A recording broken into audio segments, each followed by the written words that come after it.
Jacob തോമസിന്റെ വായ മൂടിക്കെട്ടാൻ ശ്രമമെന്ന് Kodiyeri Balakrishnan. Jacob തോമസിനെ മുഖ്യമന്ത്രി ഭയപ്പെടുകയാണ്.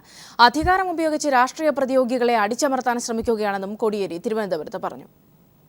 അത് ഈ ഗവൺമെന്റിനെതിരായിട്ട് മുഖ്യമന്ത്രിക്കെതിരായിട്ട് പരാതി കൊടുത്ത ജേക്കബ് തോമസിനെ വായ മൂടിക്കെട്ടാൻ, അദ്ദേഹത്തെ ഭയപ്പെടുത്താനാണ് ഇന്ന് ഗവൺമെന്റ് ശ്രമിക്കുന്നത്.